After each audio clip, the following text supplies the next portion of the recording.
Vous et moi, comme tout le genre humain, nous connaîtrons le jour de la démarche hésitante, du sourire faible, de la souffrance de la maladie, la disparition de l'été, l'arrivée de l'automne, le froid de l'hiver et l'expérience que nous appelons la mort.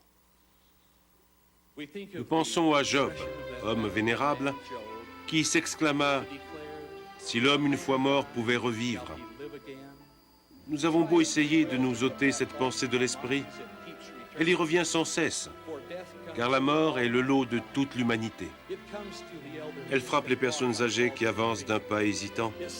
Sa sommation à comparaître est entendue par ceux qui sont à peine à la moitié du voyage de la vie, et elle fait taire souvent le rire de petits enfants. Mais qu'y a-t-il après la mort? La mort est-elle la fin? Un jour, je me trouvais au chevet d'un père de famille qui avait 2 enfants. Il était en train de mourir d'un cancer. Il m'a regardé, le regard suppliant, et m'a dit « Dites-moi ce qui va arriver à mon esprit quand j'aurai quitté ce corps. » Je me suis tourné avec ferveur vers les cieux, espérant une réponse de la source divine. Et elle m'a été donnée. J'ai pensé au 40e chapitre d'Alma. Il semblait à propos. Je vois que tu as l'esprit tourmenté, touchant l'état de l'âme entre la mort et la résurrection. Voici, il m'a été appris par un ange que les esprits de tous les hommes, dès qu'ils ont quitté ce corps mortel, oui, les esprits de tous les hommes retournent à ce Dieu qui leur a donné la vie.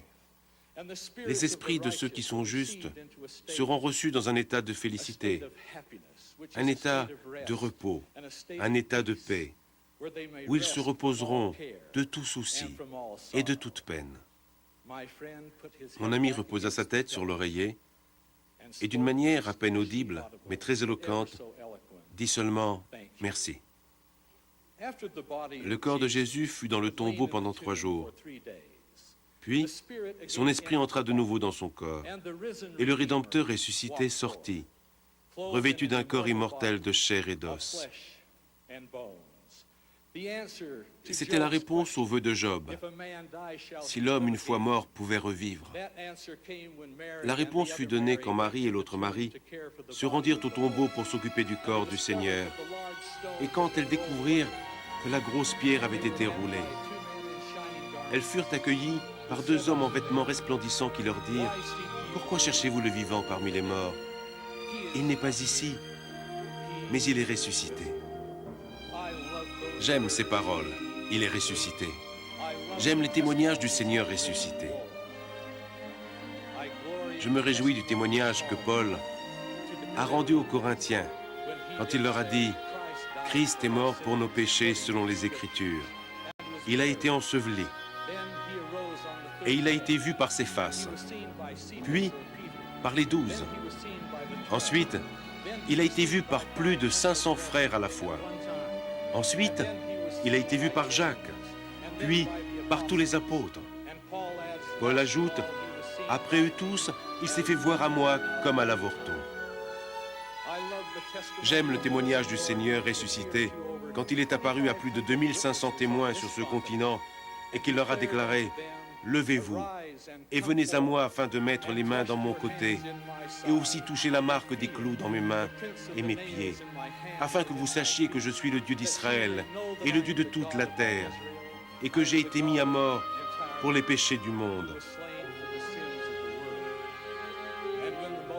Et quand les gens se furent avancés et eurent été eux-mêmes témoins, ils s'écrièrent d'un seul accord, « Hosanna, béni soit le nom du Dieu très haut. » Et ils tombèrent aux pieds de Jésus et l'adorèrent. Au cours de notre dispensation, Joseph Smith, le remarquable prophète, a déclaré « Après les nombreux témoignages qui ont été rendus de lui, voici le nôtre, le dernier de tous. Il vit, car nous le vîmes, et ce à la droite de Dieu, et nous entendîmes la voix rendre témoignage qu'il est le Fils unique du Père, que par lui, à travers lui et en lui, les mondes sont et furent créés, et que les habitants en sont des fils et des filles engendrées pour Dieu. De même que le Christ est ressuscité, tout le genre humain ressuscitera. C'est la rédemption de l'âme.